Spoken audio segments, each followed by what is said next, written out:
Welcome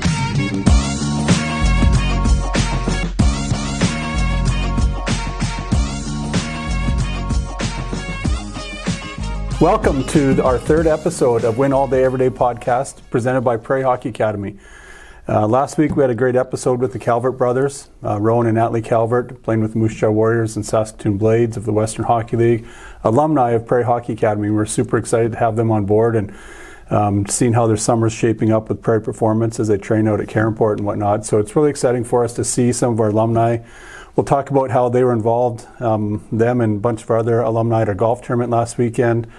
We're going to have a special guest. Our guest this week is Melissa Ieraci from Designs for Sport. We'll be introducing her here shortly. And then we'll get into some of that guide and provide topic that we've been addressing over the last couple of weeks. And then we'll end things off on the podcast with some Grandpa B stories on some wild nutrition stories over the years. So looking forward to unwrapping the podcast. But I'm going to kick things over to my co-host, Justin Simpkins, and we'll get things kicked off here right away. Welcome to the podcast. Thanks, Barrett. I think it's exciting to be back. I mean, thanks for having the Calvert brothers to co-host last week. It was a great episode. I enjoyed hearing some of their stories and just even the parental support that they've experienced over the years to get them where they are. And I thought it was really neat to hear them talk about Badger Bob too, their grandpa, and just the impact he had in their life. That was he was a good friend as well. So great week. Hey, golf tournament was awesome last week. Excited to be back here, and thanks for letting me have a week of summer holidays. Yeah, how was Chicago? It was really cool, right? Yeah. There's Connor Bedard jerseys everywhere. I bet. Everywhere. And got to go to a Chicago Cubs game. I mean, being cool in a stadium like Wrigley Field, built in 1914, or opened in 1914. So that was pretty cool. It's pretty magical. Yeah, I bet. Yeah. That's one city I've never been to. I've driven through it actually, but never spent any time there. So one of these days we'll get around there. It was pretty awesome. Great food, great coffee.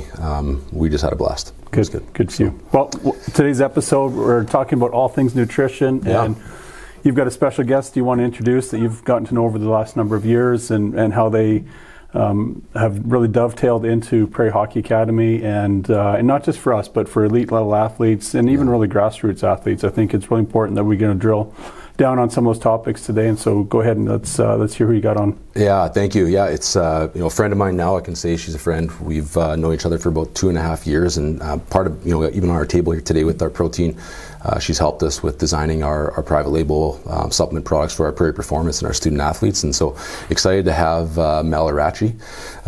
Melissa, or I call her Mel. I think friends call her Mel, so we'll call her Mel today. But Mel Ieraci from Makeshiftshappen is her company actually, and so Mel's been in the health and fitness industry for about 15 years. She started with emergency paramedic and then just started to see just people's lifestyles and how they got to where they were at, and just wanted to be a little bit more proactive. So she made a shift into the nutrition side and a bit on the front end of things to help us out with our health. And Mel does education all over the place. She was at the National Hockey League strength coaching conference down in the States here just recently and spoke there and presented, and she presents with Designs for Sport Academy. And so Mel, just want to welcome you to the show. Thanks for being here, and really looking forward to what you can bring for our guests. Thanks, and thank you for having me. Yeah, Mel, I think I tried to give you a bit of a make shifts happen. I know there's a funny story about that, but let's roll into. You've been at this now for about 15 years, really established yourself, and I think you've got a long list of, Prairie Hockey Academy, we serve 14 to 18 year olds and sometimes older and minor pros, but you're probably even cheering for the Blue Jays last night. You work with quite a mosaic of professional athletes, UFC fighters and things like that. Tell me a little bit about some of your work there.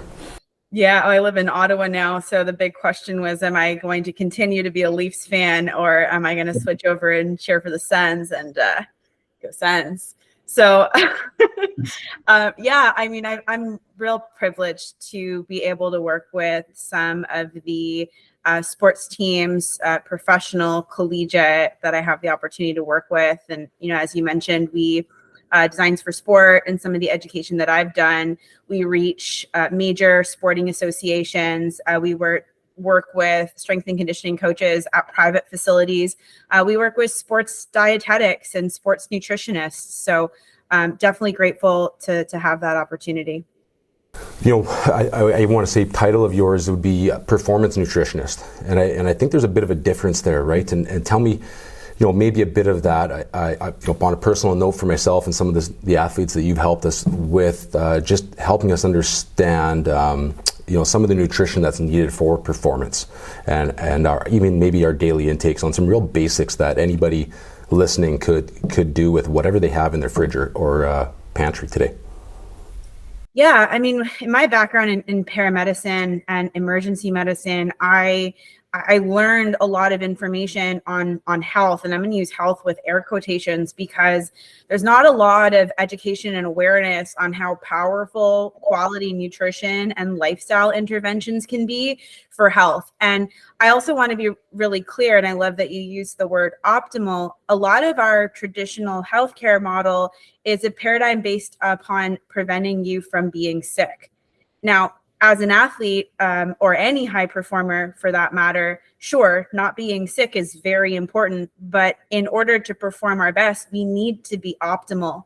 And that means that our food supply, the RDA, so the recommended daily allowance of certain macro and micronutrients, is not enough to support these amazing high performers. And I mean, I work with a lot of athletes at all levels, but also executives, busy parents, entrepreneurs that are running businesses and trying to perform their best. So in order to be optimal, we kind of need to do things differently than what you see in mainstream media that supports nutrition. And I'm going to go out there and say it. It's confusing and the wild, wild west when it comes to nutrition.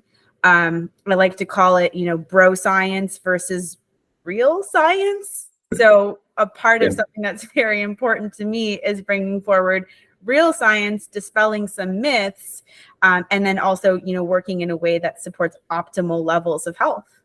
But let's talk about the bro science side and some of the confusion on that real quick, because I know that with our listeners, we have young student athletes to some older athletes, but oftentimes their parents, other coaches, and things like that. And I just wonder, the confusion that they might have in the market, right? I mean, we all watch, a sporting network that might have advertisements that are spending millions of dollars in marketing that might be pushing a product that actual reality maybe isn't, optimal for our health. It isn't full of maybe natural ingredients or vitamins and minerals. And maybe it's something that parents should be aware of before they start purchasing products. Yeah. So something that we've discussed and is available through the Prairie Hockey Academy performance line is an NSF certified for sport offering. And let's speak to NSF certified for sport. If you are an athlete and you're competing in a tested organization, so these organizations include, MLB, NASCAR, Ironman, NHL, NFL, you require NSF certified for sport products. And actually, in recent years, they've now included personal care products because, of course, our skin is our largest organ. We absorb, minerals and substances through oral ingestion, but also what's put on our skin. So this database is actually quite vast. It's just shy of over 300 banned substances that NSF certified for sport screens for. And that's very important if you're a tested athlete, because of course, if you have a contract, the last thing you want to do is pop and have something, bad happen to the course of your career. I think what's really important to understand, and this is all very important for parents and when we're selecting foods and supplements, NSF is one step. They're an organizational body. They protect the consumer. Really important. They're not enough.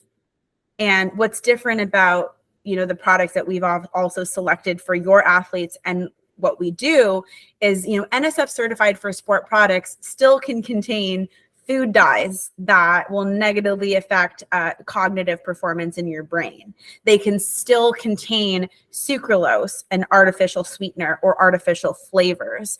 And when we're talking about health versus optimal health, we do want to avoid some of these products. So bit of a difference between what we're doing is we are sourcing natural sweeteners. We're removing those food dyes because we don't need our drink to be neon blue, and we're sweetening naturally. So I kind of jokingly say to my hockey guys is blue raspberries don't grow on trees. So no, you're going to be limited to some of the flavors, but you're going to be taking in products that are better for your body. Right. So blue raspberry isn't just where you take the raspberry and stick the blueberry inside it and eat it together? No, okay. Inject it with the blue. Yeah, that's good. That's really good, and I think you're right. There's a lot of, there's some misinformation in regards to just, again, the optimal health side and what you're trying to achieve. If we're just trying to onboard liquids to have some hydration, and then maybe we're not concerned about the sugar intake or the artificial sweeteners and things that you're taking in.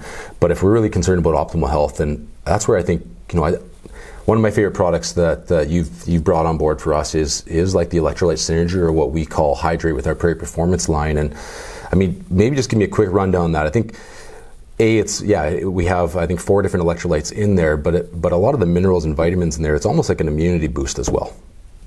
Yeah, I mean, let's, not to speak to specific brands or traditional sports drinks, but let's do a pretty obvious comparison. These are on every sheet of ice in the country. You're going to find these traditional sports drinks that are full of sugar. And again, carbohydrate, kind of just circling back to that whole myth thing, athletes require carbohydrate.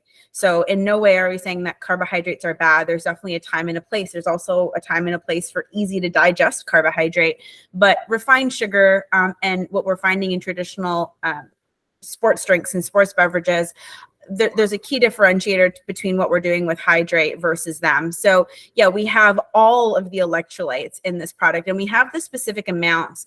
We can definitely speak to magnesium. Magnesium is a mineral that unfortunately is just not available in our soil and our food supply in adequate amounts. I think it's dropped approximately 60%. So that's staggering.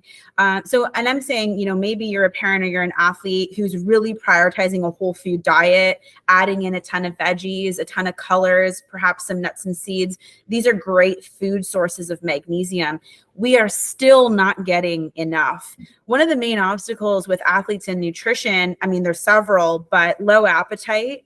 And this is just a result of just high training days and like high volume. So appetite goes down, busy schedules, which make it difficult to consume whole foods, right? There's a ton, and then just pure output. We need to ingest so many more calories than our body is burning. And that's difficult as an athlete.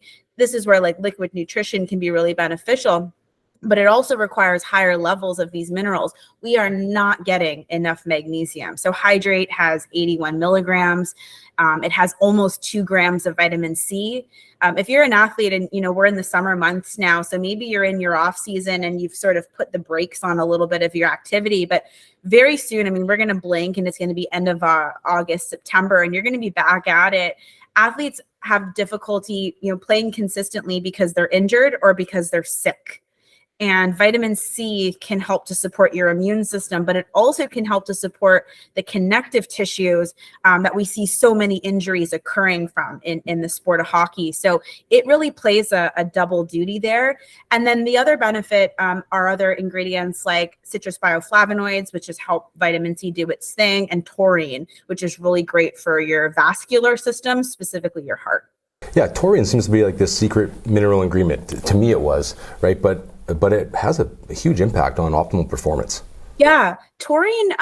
Taurine is an amino acid. So, you and I have chatted offline a ton, Justin, and you know how much I love protein. I think anyone who's listened to me talk knows how much I love protein. So taurine is an amino acid. It's a sulfur-containing amino acid. So we mainly find it in things like meat and seafood. If you are a plant-based eater, taurine is something that we should really consider. I mean, there's a ton of amino acids that I would say would come before taurine, but taurine would be very important if you are more of a plant-based eater.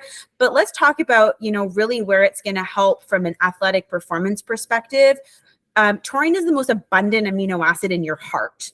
So when you're thinking about your cardiovascular system, so this could be an older athlete who's perhaps dealing with high blood pressure, or anyone for that matter, high blood pressure, cardiovascular disease. Taurine is super important. And taurine is also responsible for helping with just general muscle contraction. So this is on or off ice. Taurine can help your muscles, in fact, work better. So we added a little bit in there into the Hydrate product that you have for, a ton of different reasons. It's very much a multi-purpose amino acid. Right. Right. Really cool. I think maybe we just talk about this. I think this might be another thing that families and young athletes are maybe confused by is they might go to a store to purchase what used to be really popular BCAAs, right? Yeah. This idea of a branched chain amino, and they might still be on that, but I think they're missing out. I mean, they're taking something, and you spoke with this right at the start about this idea of we might take a vitamin, or we might take a mineral, or we might take a supplement, but perhaps we're not taking the right one, or perhaps we're actually not getting the proper, absorbency and things like that. But BCAAs, as opposed to EAs, right, essential amino acids. Yeah, and that's a big one. In the sports science, there's been a ton of studies that have looked at branched chain amino acids. So branched chain amino acids are 3 specific amino acids. It's leucine, isoleucine, and valine. Now, in order to form a full protein, so amino acids are the building blocks of protein. In order to form a complete protein, we need all 9. However, sports, again, let's go to that bro science. Bro science pulled these 3 amino acids because leucine essentially is what signals your body's ability to build muscle. It's called muscle protein synthesis, NPS. You can also do this by just resistance training or eating adequate protein. And they just thought, hey, cool, this is what signals this muscle building cascade. So let's just give you a ton of leucine alone. Well, Mother Nature was smarter than that. There's absolutely no protein source that exists that just contains these 3 amino acids. So when you're taking in BCAAs, just the 3, your body's like, where's the other 6? So what your body ends up having to do is pull from your amino acid pool to build this full complement of amino acids. We as in Designs for Sport and also Prairie Hockey Academy doesn't have a BCAA supplement. We have a full, complete, essential amino acid product. So essential amino acids, so important if you are looking to build lean muscle, if you are looking to detoxify. It helps to support neurotransmitter, brain chemical production. We could argue that anyone that's looking to perform better can benefit from an amino acid product. We really should be taking an essential amino acid. There hasn't been one published study that has shown that BCAAs alone have the same effect as a full protein. Really neat. And you gave me this tidbit, and I just would leave that out there. I think, sometimes when you're in a busy day at work, presenting or traveling or anything, you just struggle to find like a good lunch, right? And you're feeling that drain. And so you said, sip on the essential aminos. And I've started to do that and just found I don't have that lull in the afternoons. It's a bit of a pick me up. I love coffee. But as I turned 40 recently, Mel, I find that coffee after 1 o'clock actually impacts my sleep now. And so that the essential aminos has been awesome for that, and just kind of almost fills in the gap when I'm unable to have probably a proper lunch, right? That's exactly what supplements should be. Supplements should fill the nutritional gaps and voids depending on food availability and schedule. So if you're thinking that, the amino acid is going to be your be all end all, unfortunately, no. However, can it augment in all of the situations that you just mentioned? Absolutely. Right. And then let's just jump to, protein, right? We talk lots about protein. I think you might have coined the phrase, protein has a face, or had a face. But just this idea of protein, right, in regards to, we can get protein through plant-based diets as well. We just have to eat a lot of maybe lentils, things like that. But let's talk about the hydrolyzed beef protein that Designs for Health, Designs for Sport, and even our Prairie Performance supplements. It's a beef protein. Why beef protein? I find that kind of catches people at first, and then they start to hear about it and understand the difference between it and whey. Maybe you could probably tell that better than I can. Yeah, let's first say it doesn't taste like steak in a blender, although I kind of wish it did. And yeah, protein has a face. It's a dramatic way for me to inform the athletes that I work with on how to actually source good quality protein. You had mentioned a myth, and let's talk about the documentary Game Changers, which was a couple of years ago. So for the younger athletes, you probably don't remember this one, but now I can say back in my day, there was this documentary that came out speaking to plant-based diets that were just the optimal diet for athletes. And then, what ended up happening, and let me just kind of pause here and put a little asterisk. What works for some might not work for all. So, the answer that nutritionists kind of jokingly always use is it depends. And that's because biochemical individuality is a real deal when it comes to nutrition. How you eat isn't going to be how I eat because your body works in a different way than mine, or has different needs based on our lifestyles. So let's just say that for those that are following a plant-based diet, of course, you can augment, and you absolutely should in certain areas, and it might be working for you.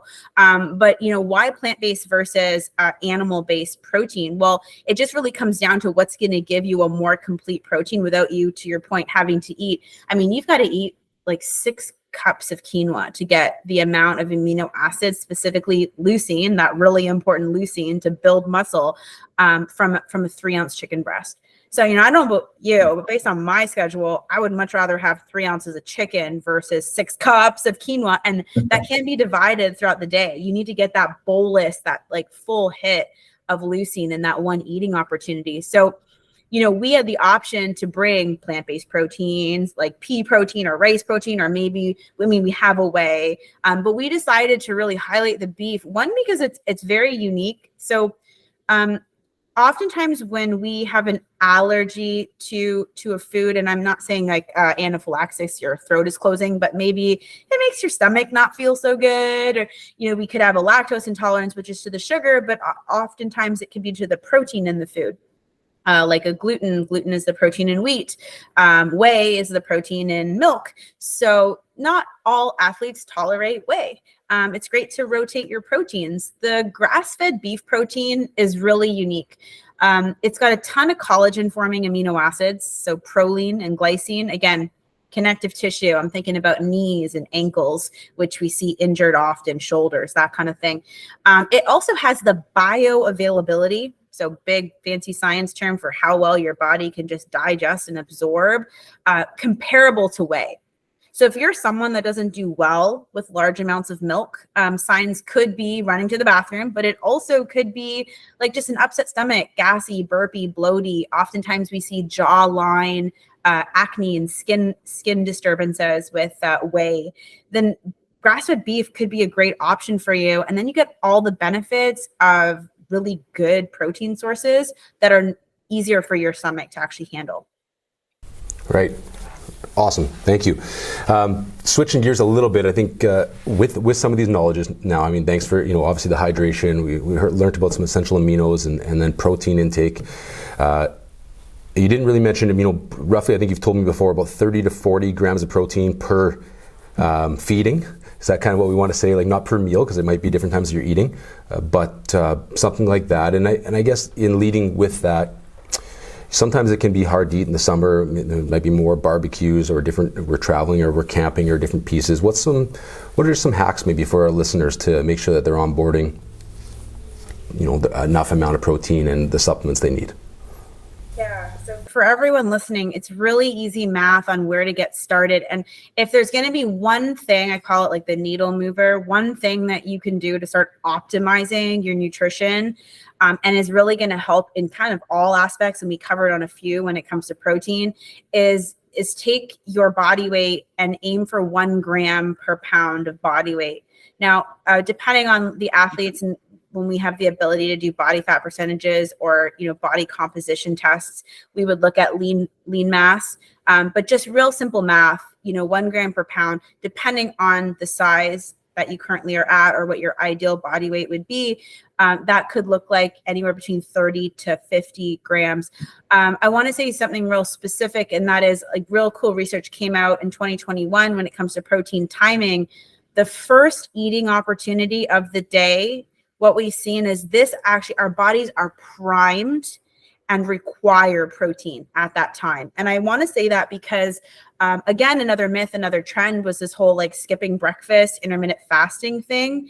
And I think now we know with fact, because of this particular circadian rhythm clock that we found, skipping breakfast or skipping the first meal of the day is not a good idea for anyone. You might feel like you can function and operate well, but you're likely just running on fumes. You're running on an empty tank. So you do want to equally divide your protein throughout the day. Ideally, you really are primed for protein in the morning, so don't miss that hit. And then use fill in the gaps. Use liquid nutrition in the form of essential amino acids or protein powders. If perhaps your lunch meal is a difficult one because you're very much on the road or you're driving or you don't have time or appetite, that could be a good opportunity for liquid nutrition shake, and then get a real good whole food meal before you at the end of your day. Health trends. I mean, you kind of mentioned one of them, and maybe I'm going to put you on the spot here and see if you give me an "it depends" answer or not. But what are maybe some health trends that we're seeing at the moment that maybe you wouldn't recommend, or you'd say I'd do a little bit more research about your individual health, et cetera, before you jump into that? Yeah, I mean, I think all health trends need to be individualized. So let's use like the ketogenic diet, for example, hugely popular, and also a massive opportunity for therapeutic intervention. If you're an epileptic, I mean, that's what the ketogenic diet really started out as. It helped to reduce seizures and prevent that. If you are dealing with a cancer and starving sugar and lowering insulin levels, if you have non-alcoholic fatty liver, so you're quite overweight and looking to lose a significant amount of weight. I mean, that might not be the people that are listening to this call right now. And again, if you've tried this low carb thing and you're not one of those people and you felt crummy on a ketogenic diet, that's probably why. If you're an athlete, you burn sugar. Your body, this is a really cool study, is that even in like a very low carbohydrate state, and if you adapt yourself to this fat adapted way of eating and you eat some carbohydrates, the body's going to burn carbs first. So we know that is the main fuel source. We should never be using protein as a fuel source. That's like starvation. So really the two fuel sources we have to manipulate are fats and carbohydrate. And for an athlete and to perform our best, we in fact need both. So I would say a major trend that I've seen a lot of my athletes do, and unfortunately not experience positive results, is lowering carbohydrate. One of my goalies, we were working together, and just last week, he was on the road. He's traveling to see his skills coach and didn't get the carbohydrates in. And what he said when he finally got some carbs, and I'm going to say that this was actually in the form of a burger. Sometimes there's a time and a place for quick nutrition. He said, the lights went on in my brain. So just really remembering that, and there's a ton of trends that every time I open up Instagram or some form of social media, I learn so much from my clients. They show me these detox fads and ketogenic this or, miracle pill that, just operating. Here's where we can all dominate. And then there might be individual ways of eating that perhaps you can adopt. Optimize your protein intake. That's number one. Eat a whole food diet. That's number two. Don't over or under eat. That's number three. Then everything else after that is nuanced. That's really good. And I mean, thank you for that. I think there is so much out there, right, that we read and we watch TV and we see social media. I think, one trend I often see, and I'm not here to say, shame on parents or anything in that way. I think it's just a matter of it's education for us. But when I played, even there was this idea of, whether it was ephedrins, 20 years ago, or Red Bulls came out and people were crushing Red Bulls, and now I still see young athletes, let's even say under the age of 12, drinking a Red Bull prior to a sporting event, and I just wonder, what families, maybe the parent or the athlete's looking for a bit of an edge or a bit of a jump, but again, I just think it's, we don't intentionally do stuff to harm anybody, but it's like, hey, what kind of impact, what kind of education could we have to make a better decision, right? And maybe there's something there that, as young athletes and as parents they're driving their kid, maybe it's a hockey player, they're driving him to a training camp to try out for a team here in late August. What should they be looking at today to give their student athlete a bit of an edge? I love that you spoke to stimulants. The athletic population, sort of that alpha A type, and again, this is whether your performance is physical in sport or perhaps more cognitive, mental, if you're an entrepreneur or business owner, we rely on stimulants for performance. And obviously I love coffee. I mean, you can't see it. I've got like a chemical structure of caffeine tattooed to my shoulder. Love coffee, right? Amazing. However, again, back to that excess, not a good thing. So, and we find that with student athletes, it's like, okay, well, yeah, sure, they're reaching for those stimulants, whether that be sugar or caffeine or stimulants of other types through energy drinks, because the energy availability isn't there. One of the biggest obstacles for youth athletes, and this is something really important for parents to understand, if there's one thing that they take away from this talk, is that low energy availability or relative energy deficiency in sport, red S, that's a big deal. A lot of our student athletes are undernourished and overtrained. And we have food availability everywhere, right? I mean, I could pick up my phone right now and have something delivered to my home. So there is no lack of food, but we are undernourished in that we're not taking in good quality food. So if you're finding that your student athlete is slowing down, that their recovery time is less, that they're just not there, perhaps they're more tired than they usually are. They don't need more coffee. This isn't a coffee deficiency or an energy deficiency. This is like a fueling issue. And then again, also that is sleep is king. So for the parents on the call, just getting in good nutrition. How do you do this when you're driving around here, there, and everywhere? Obviously, we talked protein and how important protein is. Protein makes you very full. So I also want to lean on the idea of adding in performance fats. So protein has a calorie of 4 calories per gram. That's like a calorie payload of 4. Fat has a calorie payload of 9 calories per gram. So if you're a parent thinking, well, I don't know how to get more energy into my kid, start with performance fats. Also, they taste good, right? So this could be in the form of like some trail mix. There's a couple of really great bars out there that are real clean and they're like higher in the nuts and seeds and nut butters. I really lean on those. Start there before you're reaching for some sort of a stimulant type product. 2 questions. One, as you've worked with like pro athletes in different sports, what have you seen the biggest nutritional change or adaptation that they've made from like their junior career to their pro career? What's the hack that they've done nutritionally to help them become a better pro or even just to get to the pro ranks?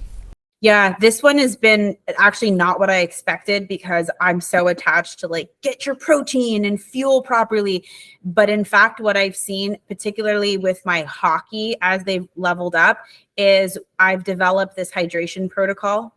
So we do a personal hydration protocol. You might be a heavy salt sweater. You also might just be a heavy sweater. How you replenish the fluids based on those 2 individual circumstances is massive. And for whatever reason, I'm working with like a ton of goalies, and what that's allowed them to be able to do is from like the 3rd period on, not go like, and they're finally able to like sustain that energy throughout the game. So it's actually salt.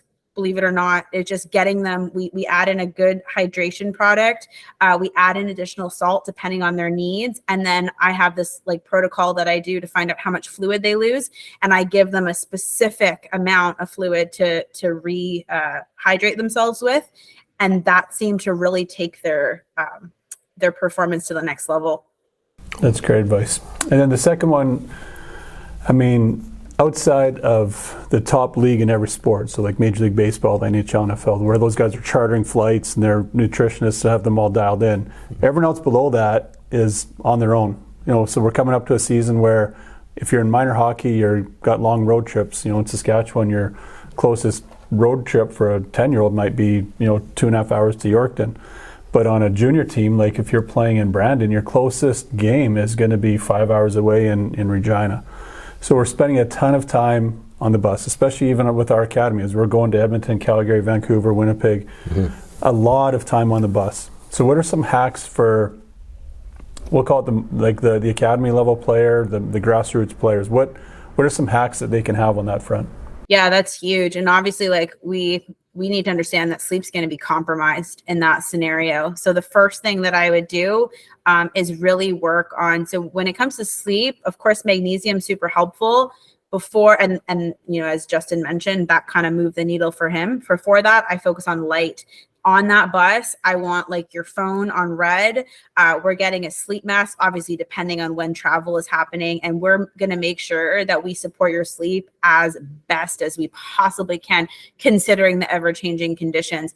And then I equip my players with just so much information on how they can properly eat. So it's packing food, it's travel and road snacks, and it's also what can I find on the road that's a better choice. Like, the best story was one of my NFL players. I can't say which team, but a very well-established team, well-established player, after chatting with him about travel, sent me a text that said, so I was in this gas station and I just realized like I can't eat well at a gas station. And I'm just like, you are a grown-ass man. How are we learning this now? But like, that's really what we have available. So I do things like beef jerky, trail mix, like mixes, these pre-packaged protein packets where you can just rip it off and throw, that in a water bottle and create a shake, and just equip them with all the tools, how to order from a burger or like fast food restaurant, because they're going to, right? Like, if Subway is the only thing available,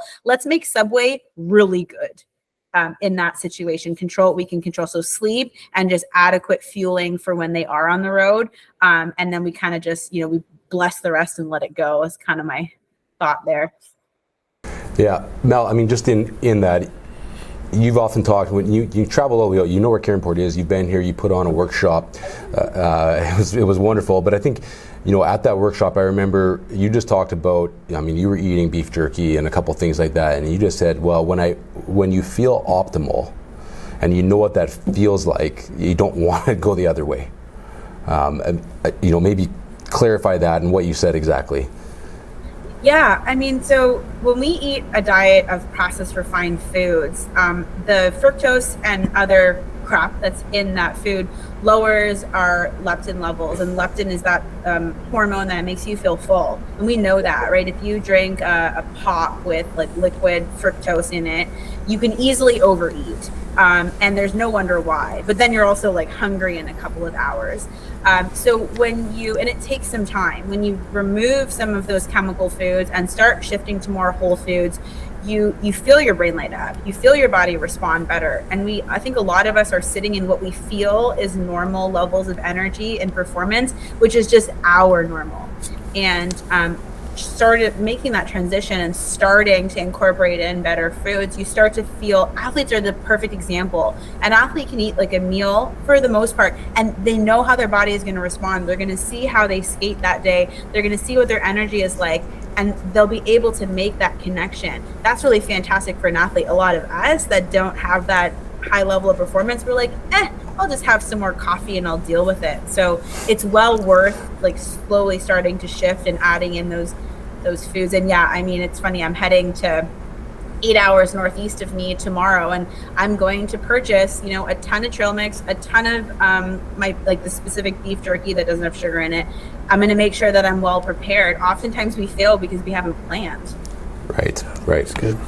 Thank you, Mel. I think this has been great. I hope our listeners have enjoyed it. And I know that you've shot a few videos for us at Prairie Hockey Academy and for our Prairie Performance. And so we'll make sure those get put up in like some real formats and things on Instagram and YouTube Shorts. And that way, if some of our listeners enjoyed what you had to say, you've got like a nutrition 101. It's about 5 minutes long. There's one on protein. We have one on hydrate, where I think you're able to go a little bit deeper than what we could even do today.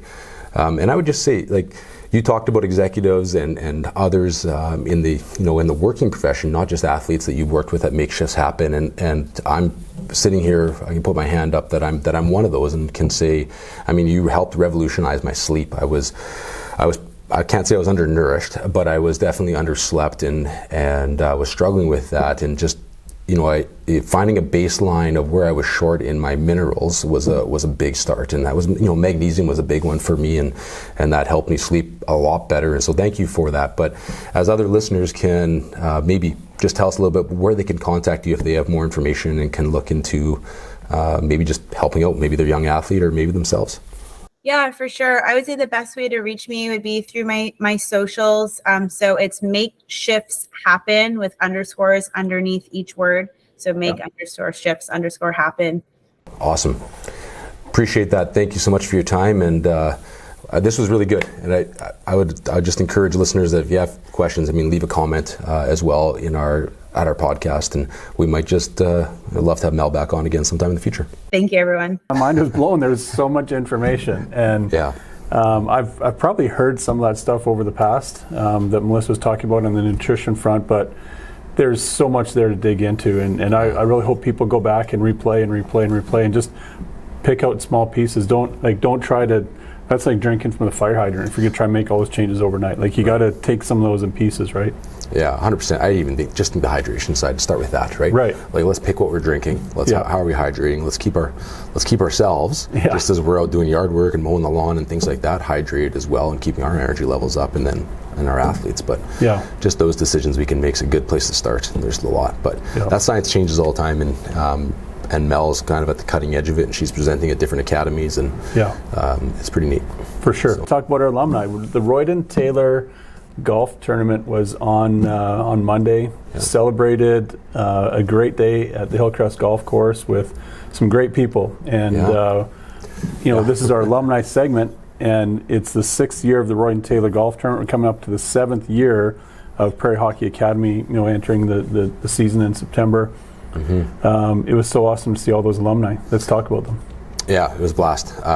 Just a nice prairie summer day, right? Like from the mid 80s. almost touched 40, or at least it felt like 40. I think it was 37, 38. Yeah, and you needed rocks in your pocket from that wind blowing you around too. It was wild. It was wild, but it was hot, and people had a great attitude. We had 136 golfers. Completely sold out tournament, 136 that participated. 37 of those were actually alumni. So that's awesome. I thought it was really neat, right? You see your 6th year, you see these guys coming back now and starting to participate in it and give back again, so that was really encouraging. Peterson Heritage Farms, title sponsor again, 6th time in a row for the Royden Taylor Golf Classic. Pretty neat. They've got a great connection to it. Al Anderson, Source of Sports, our partner up in Saskatoon for a lot of our apparel and supplies that we purchased from them. But they came to the table big. They gave away, I think, $18,000 to $20,000 worth of prizes and gifts, and about $35,000 worth of prizes and gifts given away in total on the course. And it was just a fun day. Had a blast. For sure. Actually, the first time ever we've raised over $40,000 at that event for our BCA financial aid program we have. I think it's just fantastic. Not just to, the genesis is to raise funds for the financial aid part of it, but I think that the bigger part is just everyone coming back together and old stories of days gone by, and with our older alumni and then with our newer alumni, just being able to sort of be a bystander and fly on the wall and watch all that happen all day was so awesome. I was buzzing around the course as kind of the course marshal, and just seeing everyone have so much fun, and all the contests are on each hole. It was. I can't wait till next year again. I wish it was weekly. I know that period between registration and tee off, like that 2-hour block in there, is like my favorite time of the year. It's my favorite 2 hours, and it's become my kids' favorite 2 hours. They find the excitement, buzz. It's like going to the local fair or something, right?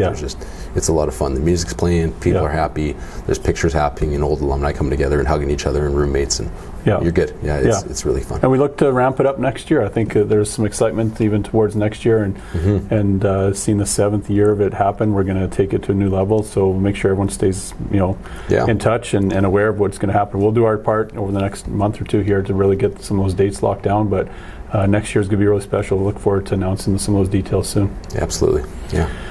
Speaking of alumni, we want to talk about one of our alumni. We'll highlight him today, Chase Coward. We just got back from Minnesota Wild's rookie camp at the obviously at the NHL level. That wasn't his journey. That wasn't his adventure 3-4 years ago. You know the story well. Can you kind of give us some insights on Chase's journey to the pro ranks? For sure. Just incredible young man that just showed a high level of work ethic and perseverance through things. And while he was here at Prairie Hockey Academy, you could see there was something special about him, right? And he was listed by the Red Deer Rebels, went on to play. I think he was the 3rd best goaltender in the Western Hockey League 2 seasons ago.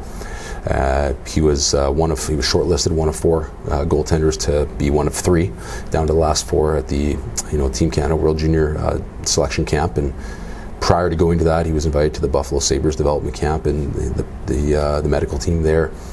in consultation with him, didn't pass a physical, found he had some hip issues, and that kept him away from the World Junior Camp and being a chance to be a gold medalist on Canada's World Junior Club, and put him at a crossroads and didn't know what to do, and they didn't really have a solution for him. He couldn't pass a physical, couldn't maybe play pro, sign a pro contract, and so he came and approached us and joined us on our U16 prep coaching staff last year with Lauren Mulliken, and it was a real treat. And when he showed up here with us, it wasn't doom and gloom. Right. It wasn't head down. Yeah. Woe was me. It was back to Chase Calvert, right? It was unreal to see him just being watching film and filming practice and bringing some of that pro Western League experience into our ice times. It was like, okay, young man's got it. Like, he's taking it up a notch here. We got to kind of follow in his wake a little bit. It was really good to see. And then he got a great phone call.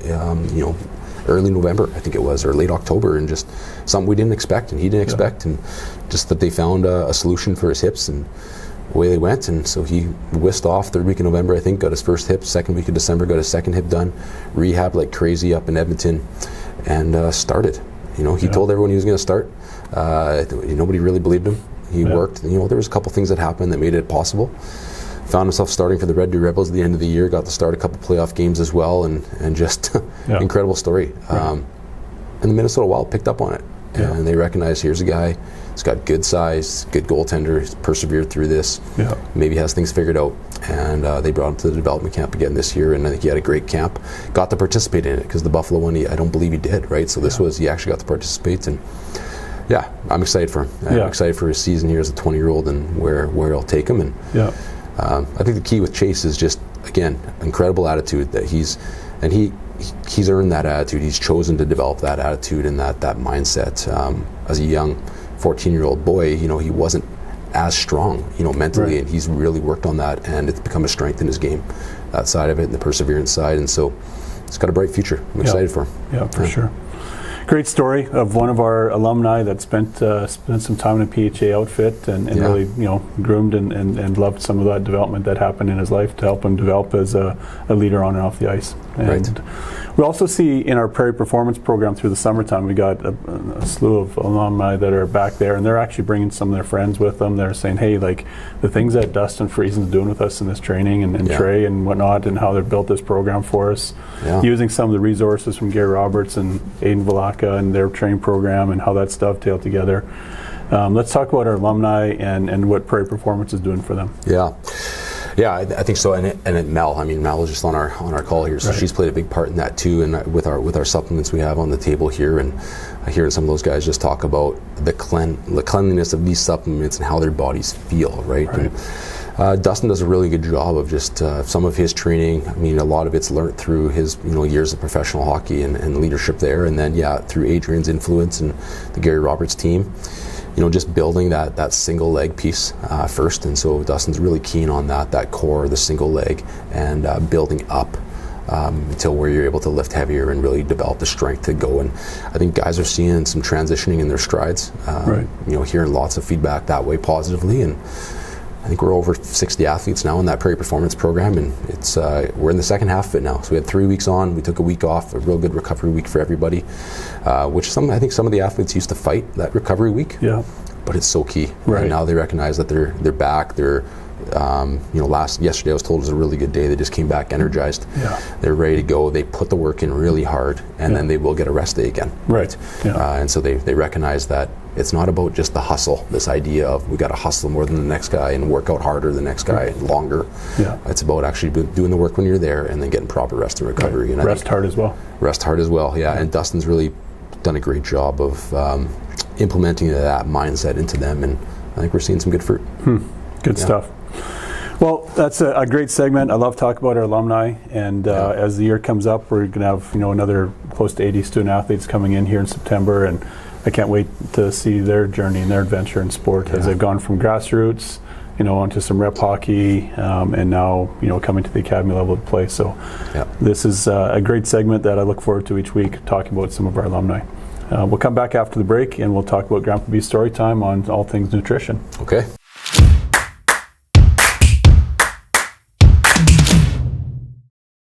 Welcome back from the break. Grandpa B Storytime, episode 3. I know each of these stories we look to tie into our guest speaker and what they were here about. So Mel talked about nutrition, and I hear you got some good nutrition stories. So let's.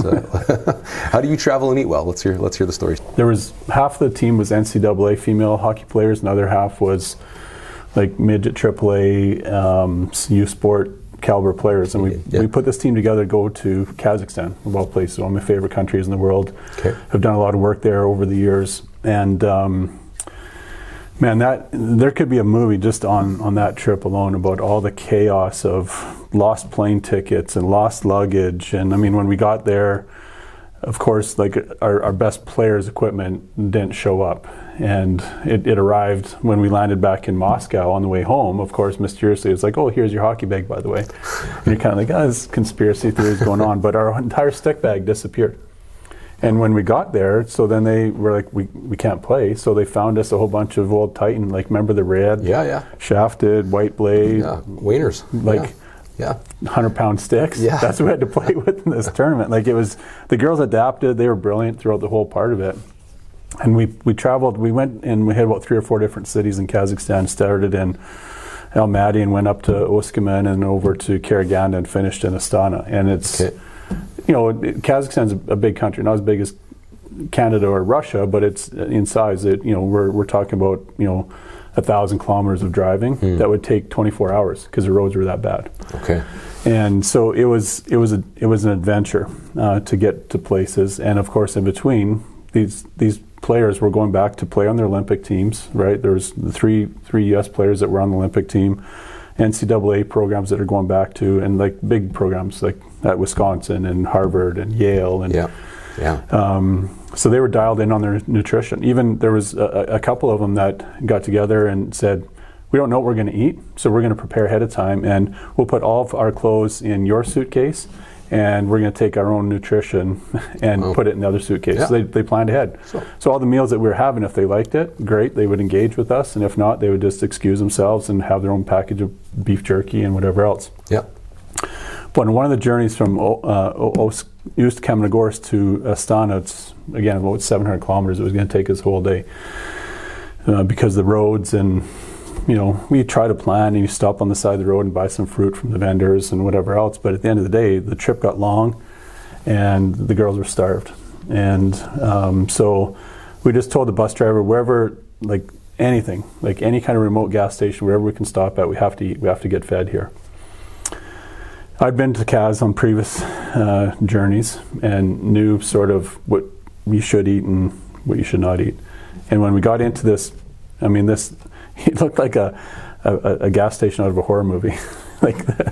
It wasn't, I don't even know if it pumped gas, but it had a building, it was advertising, like it had a Coke sign out front that you could come in and eat something. And there was outhouse, like legit outhouse for their bathrooms, and there was livestock chained up outside, like their front legs were chained to their back legs because there was no fences built, so that's how they contain their livestock. So I'm talking about that's how primitive this part of we were at the time. So in my mind, I'm like, there's no way there's fresh food. I don't even see where there's power, like to cook it, to freeze any, like preserve any, like any food. So we get in, and Georgian chicken was a special on the menu. Well, the girls were just like, this is awesome. Like, Georgian chicken, it sounds delicious. I'm looking around and seeing there's no resources to, like, there's no chickens around here. Like, there's horses and cows chained up, but there's no chickens. So I order the pierogi dish, the pemnieli. And all the other girls, including my wife, they all ordered the Georgian chicken. And I'm enjoying my meal, and all of a sudden, 5 minutes into the meal or less, there's screaming and there's yelling and there's girls running out the front door and back door throwing up, and just it was crazy because as they dug into their Georgian chicken, they cut into the meat and realized that there was a spine on this meat. Well, chickens don't have spines, and they realized that Georgian chicken was not Georgian chicken. And so that's a story that I will never forget, of all these world-class Olympic level NCAA U Sport athletes running out, throwing up, and just when one threw up, the next one threw up, and it was absolute chaos. So did we find out what Georgian chicken was? We didn't want to ask, but It was roadkill 101. Like whatever they could find to kind of disguise it as chicken was in there. And yeah, so I don't know if any of those women eat chicken today. They might have some flashback memories from that, right? So what an experience, right? And that's, I suppose, that's travel when you go to different countries and back roads and different things. And now we got fed some fantastic meals. So Kazakhstan's a beautiful country, and don't not go and visit Kazakhstan because of the Georgian chicken meal. I think I want to share the story just in terms of the adaptability, is knowing where you're going, try to plan the best that you can, and sometimes it doesn't work out. That's right. That's right. Yeah. So food selection though is key, right? Just like Mel told us. So in your scenario, understanding what you should select on the menu is really key. Kind of like as she said, go to Subway and you got to know what you want to order. That's right. Yeah. Absolutely. Yeah. Good stuff. Well, it's been a great episode, Justin. Really. Coming up in next week's episode, we got Scott King coming in. He's our skills coach. He's a coach with the Moose Jaw Warriors. Yeah. His dad, obviously a legendary NHL coach, and has coached around the world, Dave King. I'm looking forward to that episode, and just maybe even dovetailing some of the stories on nutrition into what his experience when he played over in Europe and whatnot too. So who knows what we're going to get into. Kinger's got a ton of stories, and look forward to having him on the next episode. Yeah, good luck getting to talk about hockey. I think he's just going to be talking about the lake and wakeboarding and stuff. But Scott will be fantastic, and he's been with us since year one, and so he's got some great stories and can really talk about even some of these alumni and what he's seen in their game.